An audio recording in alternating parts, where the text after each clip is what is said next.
UFC 329 just wrapped up Mcgregor versus Holloway, and can I say, this was a great card, but oh man, I got straight to the main event. Horrible ending to a main event, man. Horrible. This is the worst result possible. I feel so bad for mainly Conor McGregor, man. I feel so bad for Conor McGregor. 5 years off, he came off injury, and 5 years off and straight back into another injury, man. This was horrible. I hated watching it. I'm not a huge McGregor fan. I wanted him to win this fight, though, because it would have been just awesome to see a McGregor slime out in 2026. And Holloway says fuck all at every press conference. He's a fun fighter. I respect the guy. I like Holloway overall, but with McGregor in the sport, it's just 10 times better. Holloway says he didn't say anything funny at presses at all. All he does is just say, "Oh, you find her saying right." And that's about it. I mean, look at I know Oliveira doesn't give much, but look at Oliveira Holloway presser. Oh my god, all those presses are boring, man. The Mystic Mac, dude. Unk came out, jumping switch. I think a switch kick, scissor kick. It was like a running scissor kick. And then fucking buckles his knee badly, and that's the end of the fight. He couldn't go. He threw another head kick, fell over. I think he tried to throw a punch and just fell over, and he can't stand. He can walk, but he can't fight properly like that. So the ref stopped it. Horrible ending. I feel for McGregor, man. When Holloway went up to him, he said, "Why'd you come back?" And he crumpled down. I feel so bad for Conor, man. This is the worst. This is the worst result possible. What's going on with this year, man?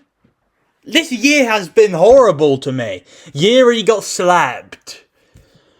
Pereira got slapped. Ilia Topuria lost. McGregor got fucking injured instantly. The only good thing I've enjoyed in a main event is Sean Strickland beating up Hamzat. That was cinema, but the rest of it's fucking horrible this year. Even I wanted Ilia to win, bro. I can't lie. But, you know, it's okay. That's off topic. Man, this sucks, dude. McGregor's finished. And some people are hating on McGregor for this. Like, some people are happy. I've seen Zombie Man Jay happy. You don't have to like McGregor. Yeah, I like McGregor. You don't have to like him. The guy's done some fucking bad stuff in his past. He's not the greatest guy at all. But you can't deny he has fucking changed the sport. He's made it so popular. He's brought so many eyes onto the sport. I can't hate on that. The sport I love, as much as it's been some fucking horrible moments. The sport I love. And Conor McGregor built it up. The moments, the build-up, the trash talk, the epic fighting style, the sick main events. I can't hate on a guy that has made the sport super entertaining. And you cannot want him to win 100%. You don't have to 100% like him at all. He's done some bad stuff. He's, you know, if you're a soy boy, you don't like McGregor, you know. And he's a bit cringe sometimes. Like, you can want him to lose, but he didn't even get beaten up at all. He just got injured instantly. So it's just like, fuck, man. This sucks. McGregor, he says he's going to continue. And people saying he faked the injury. No, he did not. To get another fight out of his contract. He did not do that. McGregor doesn't have the fucking ego to himself to go out himself and fake injure himself instantly. To ruin his huge comeback fight, man. Horrible. That's a fucking horrible ending because the whole card was so good, man. This sucks. McGregor says he's going to be back. He got injured. Oh, first strike, man. Why did he do that, bro? Just start a fight normal. But McGregor does start fast. And pushing 40 years of age, you can't do athletic maneuvers like that anymore. You just can't. And he fucking fell over, man. I mean, I saw an image and there was a video in the background of him hitting pads. Doing the exact same strike. Obviously, it's different in a cage, though, and I think he was so hyped up because he hasn't felt this feeling of the fight night and getting in the cage and the adrenaline pumping. So he just exploded in, and that was his move to get back into it, and it fucking backfired horribly, man. 5 years out, the big comeback. I was so hyped. I was so unbelievably hyped for this fight. The hype I had, it was like a week in advance. I'm like, it's McGregor fight week. The whole day, the whole Saturday, I was fucking hyped for this. And, you know, man, just fucking sad, dude. Just fucking horrible, man. Legend, absolute legend. The walkout was sick, though. But the mohawk as well, I did not like the haircut. Yeah, he did it. He was probably going to lose anyway. He looked a bit sleepy, I thought. He doesn't have the hunger that he used to have. You know when McGregor used to walk out, he was looking uber confident. And McGregor looked reasonably confident, but not like normal. You know, and he smiles into the camera, he's wide-eyed. McGregor looked sleepy, looked a bit not really sure of himself. This is an old man coming back off a huge layoff. You can't do that in elite level MMA. To be fair, we never found out, but I do believe Holloway would have battered him. But we'll never know. We're not going to know, that's the thing. McGregor could have slimed him. It's a fight at the end of the day. It's a fight, and everyone's got a chance. So, yeah. Terrible ending to the main event. Probably the end of a legendary career in Conor McGregor. Fucking Hall of Famer. The guy's an absolute legend. Pure respect to McGregor here. But, yeah, this sucks, bro. Who's he going to fight? Maybe Chandler. I don't know if his body's going to hold up, though, man. Because you have to trust him. He's always in big main events. And if his body can't hold up in the fight, it's just no good because it ruins main events. So, yeah. Sad way for McGregor to go out. 2 injuries back-to-back, but that's how it is. Paddy la baddie, lad. Paddy la fucking baddie, mate. I'm a Scouser, lad. Paddy Pimlet batted Benoit. Well, okay. I picked Benoit. I mean, I did pick Benoit in this fight. I thought he would strike a lot, and I didn't think he'd mix it up that much. I thought we were looking at a sloppy striking fight here. I didn't expect Benoit, because what's Paddy Pimlet's most dangerous move? What's his most dangerous skill set? It's his jiu-jitsu, it's his submissions. Benoit always shoots shitty takedowns, and I thought he didn't have downs. I thought he wasn't mentally ill. I thought maybe... Okay, in his head I thought, I'm fighting a guy with dangerous BJJ. He's very, very open on the feet. I can back him up and batter him on the feet at moments. No. Immediately pressures forward. He has Paddy backed up. I thought he should have struck here. This was fucking retarded game plan from Benoit. Benoit is fucking dumb as shit, dude. Such a thicko, man. Such a fucking dumbass. Benoit is literally retarded, man. I'm sorry. What the fuck are you doing? You shoot, and it was a nasty submission, by the way. Got choked out cold. Lovely Darce choke from Paddy Pimlet. His BJJ is fucking nasty. You can't deny it. Beautiful submissions. I mean, him versus Ilianex is going to be so sick, man. But anyway, on. Let's talk about Benoit. I've been saying. Retarded. You go up against Paddy. Like, his best moves is BJJ. You don't go and fucking shoot takedowns on him, brother. But he does that in every fight, and I guess he doesn't change his fighting style for anyone. So, yeah. The fight, I wanted more for a co-main event, though, man. It was a great performance from Paddy, but I wanted a scrap. I wanted a knockout. I wanted a crazy fight. Or at least a round and a half fight, you know, something like that. I mean, this was very short.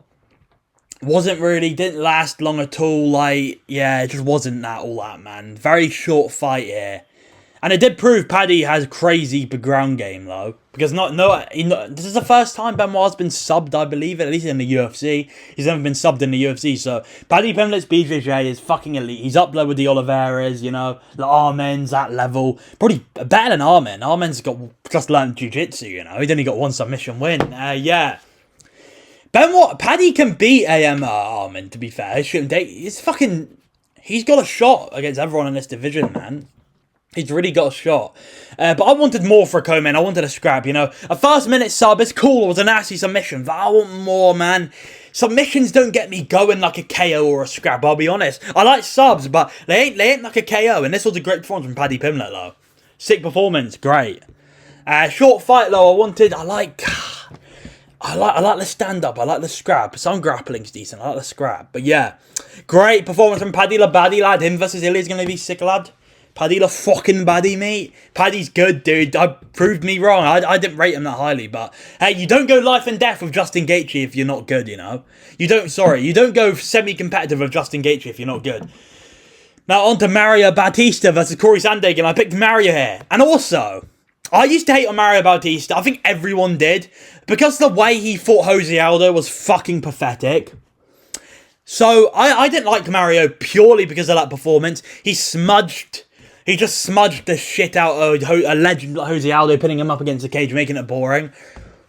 But Mario Bautista has very fun fights. He's a very exciting fighter to watch.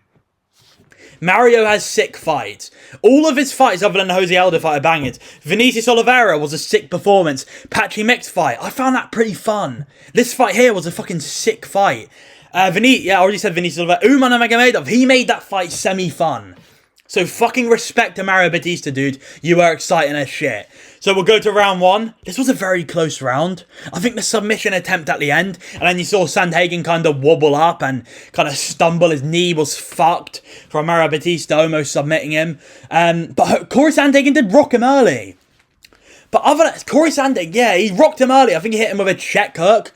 He switches stances all the time, you know, Corey Sandhagen. Beakers and test tube, he's switching stances all the time. I think, yeah, he rocked Mario early on in this round. But Batista's pressure boxing, and it's just a lot better than Corey Sandhagen's boxing, and it's more aggressive. When you're going forward, you're showing the judges more to look at. He's more aggressive, and the submission at the end stole it all.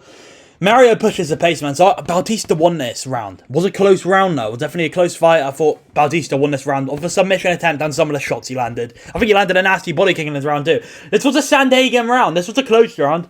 Mario started slowing down a little bit in this round. He had a second wind in the third, but Mario slowed down in this round. Yeah. You know, Sandhagen kind of pieced him up a little bit. Not too much damage done. He doesn't have any power, but he was landing good shots, jabbing him up, you know, landing good punches, good kicks, good round to he hid the knee very well there. Then fucking round 3, dominant round for Mario. He fucking drops him early, knocked him down, dude. I think it was a 1-2-3, and the 3 landed bad and rocked Sandhagen. And he landed some really nasty follow-up shots. He had Sandhagen almost out of here. How was Mario Batista almost getting a KO, dude? That was crazy. So yeah, start of the round, fucking rocks him bad, lands fucking tons and tons of ground and pound, almost finishes him. But Sandhagen works his way back up, and then the rest of the round kind of just Mario Batista mat returning him over and over again, marabbing him a little bit, putting a pace on him, just mat return, take him down, mat return, land some shots. I think he suplexed him at the end of the fight, so yeah. Sick performance from Mario Batista, dude. Fucking sick performance. He is a fucking problem. And I don't know who he's going to fight next because he's friends with Sean O'Malley, but that's the fight to make, I believe. I don't know if they'll fight or not. They're kind of friends. So yeah, amazing performance from Mario Batista, dude. Very, very fun fighter. And the hate on Mario Batista has to stop now. The guy's fucking exciting to watch. Can't hate on him. He could be he doesn't beat Piotr Yan, does he? But he's a fucking hard fight for like a Merab. He could beat a Merab stylistically. He can beat an Umar in a rematch. He's fucking good, Mario Batista. He's very good. Top of the fight, and it's crazy how he robbed Aldo, bro. How good's Jose Aldo, man? Oh, Lona. Oh, Lona. Oh, Lona Kavanagh, dude. This is sad. I was a big fan of Lona Kavanagh. Fan since his debut, dude. Guess we're only getting one round here. It doesn't matter. God, this sucks as a Lona Kavanagh fan, man. Sucks. I love Lona Kavanagh. But fuck, he kind of got bullied in this fight, didn't he? Royval so we're going to go round 1. Pressuring in, using his range well, pumping the jab out. He's still backing him up, but he's using his range well. He's pumping the jab. Royval's jab is nothing crazy. It's not a big stabbing jab. It's not a Larian Douglas jab at all. But it's an annoying jab. Pop your face in. I'm standing there. Pop, pop, pop. Very active with his jab. Just keep popping him in the face over and over again. And it will give you a bloody nose. It will add up. Those shots add up, but these jabs he uses. He's very good with his jab. Nate Diaz-ish doesn't really have any power, not too much power in it, but it's a fudding little, oh shit, that's annoying me. I mean, it adds up. It can start giving you a bloody nose. Royval takes him down into round 1. It was a fucking great round from Brandon Royval. Round 2, Lona Kavanagh rocks him badly, dude. Rocks him badly, has him almost knocked out, man. Lona almost did it, bro. I love Lona Kavanagh. He's still good, but fuck. Yeah, Royval got rocked really badly. I'm thinking it might have been a left at cross. I can't remember, to be fair. Yeah, he rocked Royval badly, dude. Landed tons of follow-up shots. I don't know how Royval fucking stayed in it. I know Lona Kavanagh doesn't really have any power, but Royval's a tough cunt to stay in that shit, dude. So yeah, Royval, and he had a rallying moment as well. I think he started putting it on like Kavanagh towards the end of the round, but Kavanagh still won that round, you know. Then we get to round 3. They both rock each other. I think Royval rocked Kavanagh. He did. He rocked Kavanagh to start the round. And Kavanagh rocked him back. And then Royval took him down. And it eventually took it like a minute or two. He sunk in a rear naked choke. I think landed some nasty elbows. Took to the back.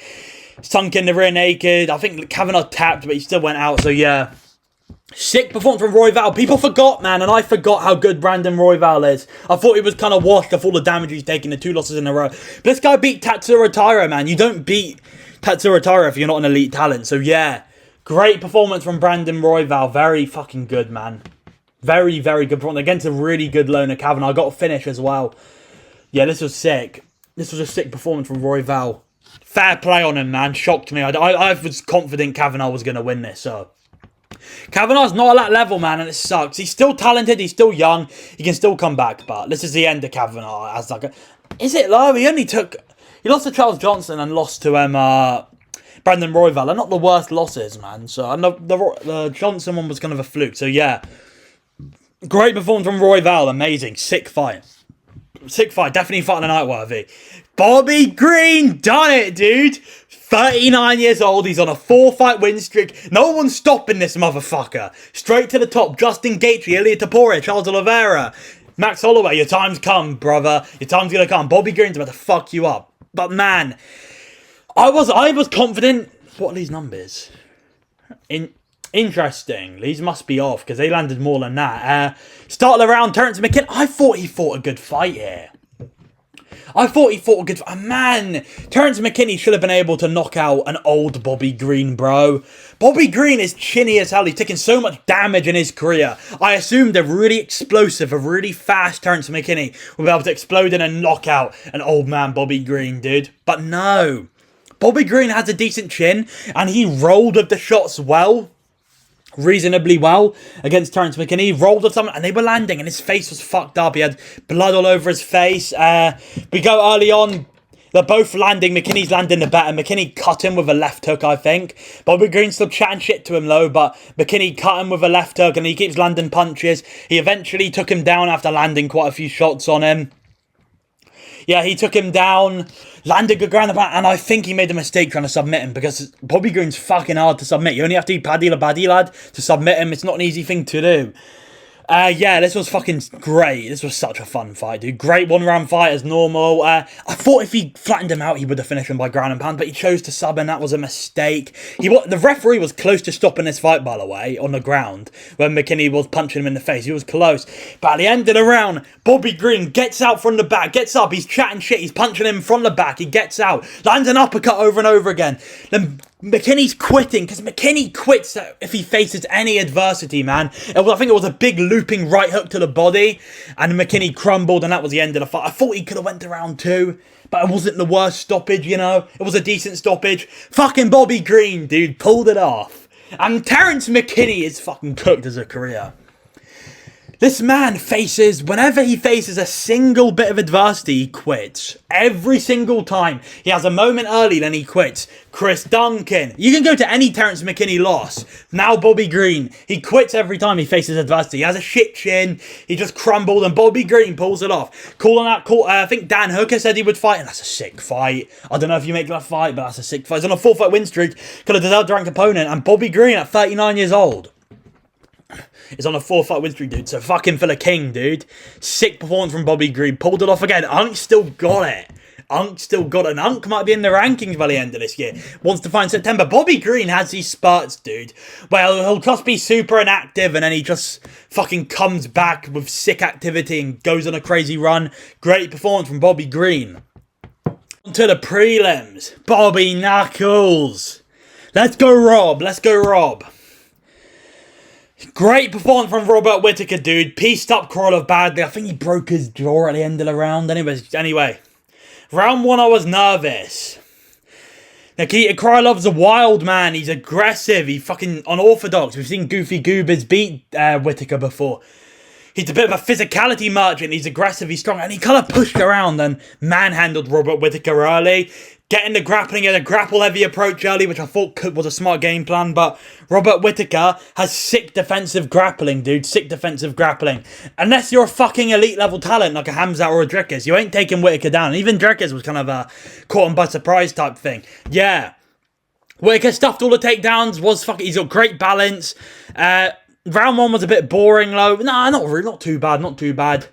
Round 1 was a little bit dull though. Robert Whittaker was kind of just making him work, and the speed advantage was crazy, dude. I knew Whittaker would speed mog him, and that's what happened there.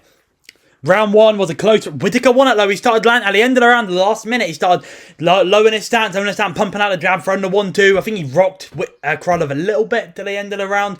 Round 2, dude, with Bobby Knuckles peak bouncing on the feet. 1-2, he rocked him a couple times in this round.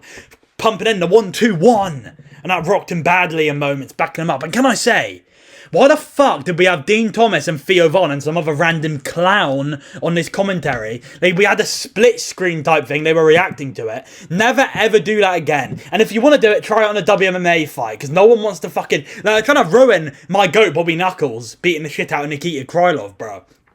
So yeah, anyway. Whittaker's battering him in round 2. Just battering him, piecing him up. Bullying him, pushing him around, you know. Just being the fucking GOAT. Look at this little tank, dude. Joe Rogan also judging my GOAT Bobby Knuckles' body as well. He's saying that he's a bit pudgy, he's out of shape. No, he's fucking not. He looked like a tank. He looked like a good guy for the weight class. Maybe this light heavyweight move could be good in all fairness to him. So yeah, round 3, early on, Whittaker rocked him and he landed again. I think it was a jab, a right hand, fucking straight on the jaw of Krylov. Krylov waved it off, he had enough. Whittaker broke his jaw, dude. What a performance from Robert Whittaker. He fucks up majority of this division. He would batter Khalil Roundtree right now, 100% he would. He's going to have struggle with fighters that can physicality him, like Yuri or an Ankalaev. He's going to have struggle with those guys. These guys that are just tanks and are strong as shit. But against... Krylov is strong, but again, he's low level, isn't he? He's low level. When you have a higher level guy who's big and strong, he's going to have issues. But he still can be competitive, everyone in this division. So good performance from Robert Whittaker. Sick. Time, y'all... He gave a y'all must have forgot moment, dude. Whittaker's still there. And this has made me convinced RDR will batter Dillinger so easily. Gable Stevenson versus Alicia Ellison. It was a good performance from Gable Stevenson, you know. If this was a normal prospect coming in, I'd say, damn, that was a good win. He looked good. But because the expectations on Gable Stevenson, the guy's the biggest favourite in UFC history. He didn't look like it. He didn't look like the biggest favourite in UFC history. He's very open to being hit, Gable Stevenson. Very, very open. Defense is bad. He will get slimed out as the level goes up. He will get knocked out. Brando Perisic would knock him out. Ante Delija, I don't know if he beats Ante. I don't know if he beats Sergey Spivak, you know. Maybe he can, but I don't know. Gable Stevenson's... He's not a like fucking elite level, is he? He's good though. He's a good fighter, Gable Stevenson, and he'll beat any low level guy. This was a crazy fight.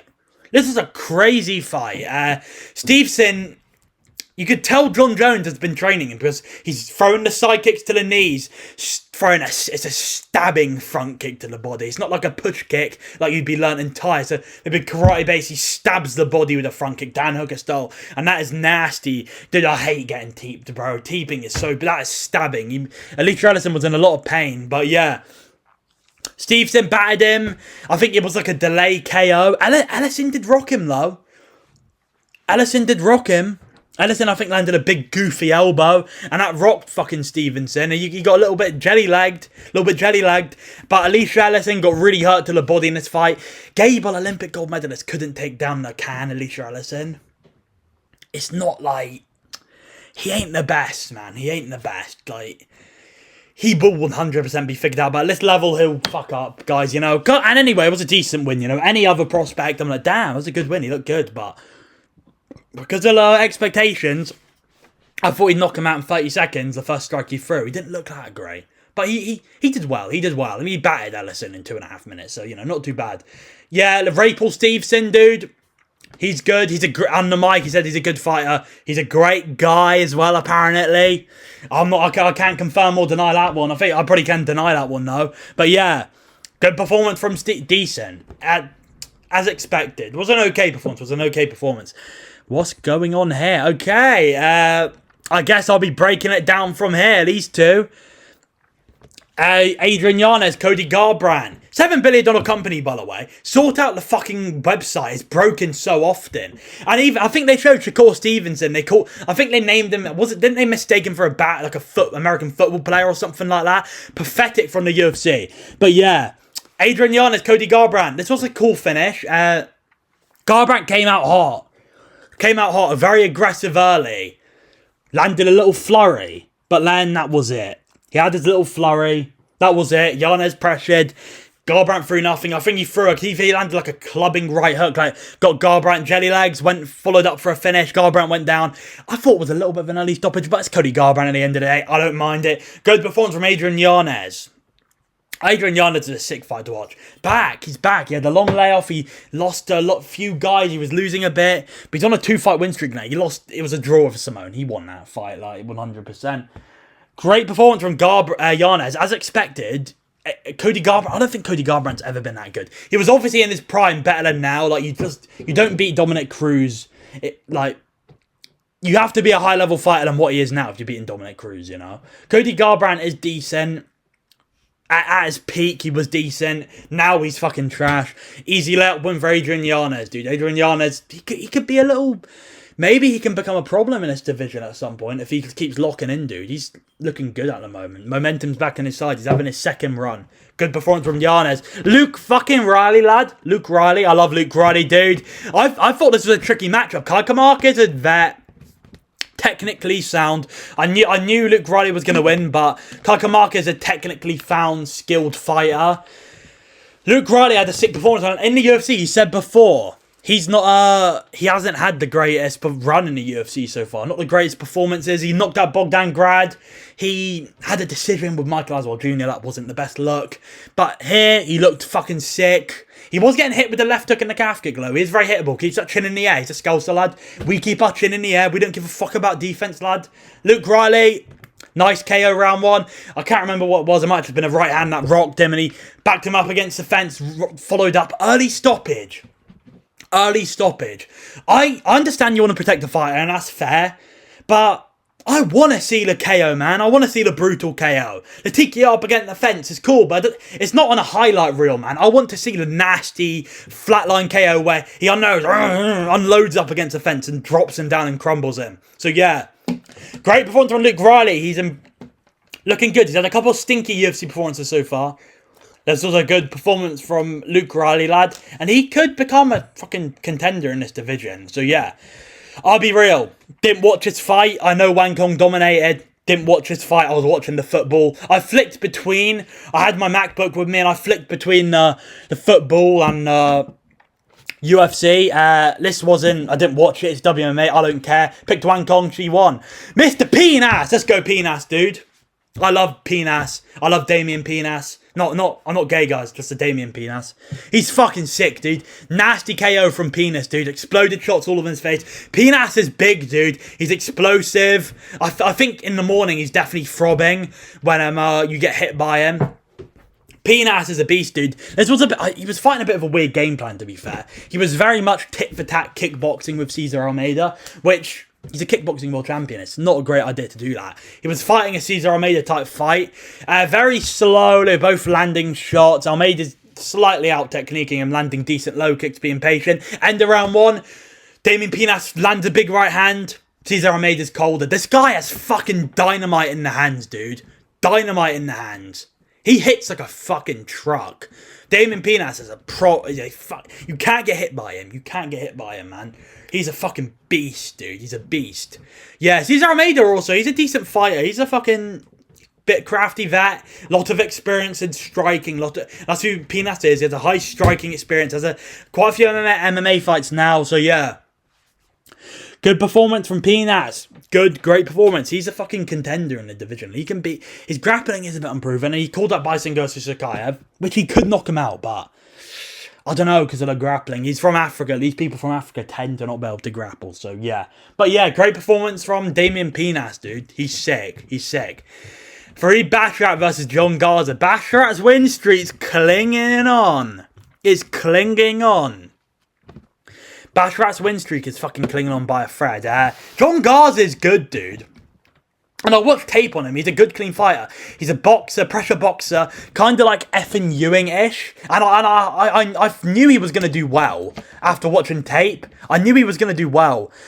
Because Basharat fades every single time. He has shit cardio. He has no power, no finishing ability. He is good and he's technically sound and he's better than these low-level guys, but he's scraping by every time. He has, like, effing Ewing would have fucking put belt to ass.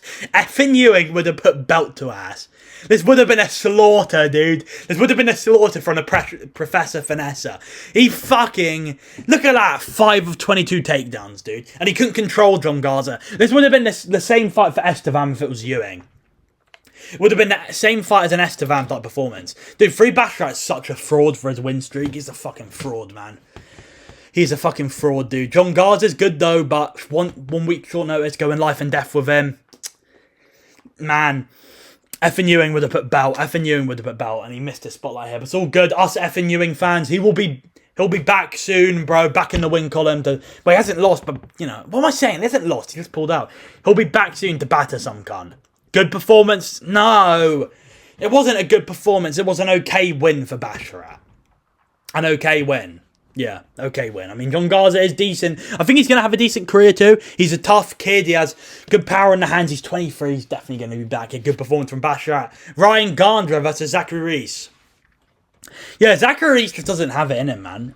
Nothing really happened early. Zachary Reese using his range kind of decently. Nothing. Both patient. Ryan Gandra kind of on the back foot early, and they started pressuring in. I think it was like a looping left hook. Clipped Gandra, clipped Zachary Reese and colded him.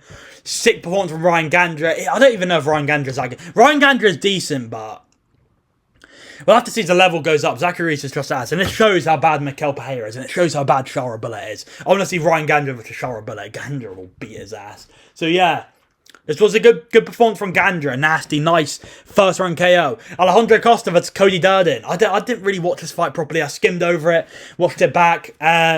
Very patient from Costa early, pressuring. Cody Durden kind of, I think he won the first round, pressuring in for Alejandro Costa. And in round 2, Costa drags him down, chokes him out. I think it might have been out cold or Costa. Cody might have, I can't remember. So yeah, this was a good card overall, but just a horrible ending, man. Horrible ending for the Mac. But hey, that's how it is, dude. Again, like, you can't cry over spilled milk. It's happened now. I've been pissed. But it's happened. You can't do anything about it. Just come back better, Mcgregor. You have to forget about it. Move on to the next card. Kukuzuzumich will be sick. So yeah, like, subscribe. Good luck. Good to see you next time. Goodbye.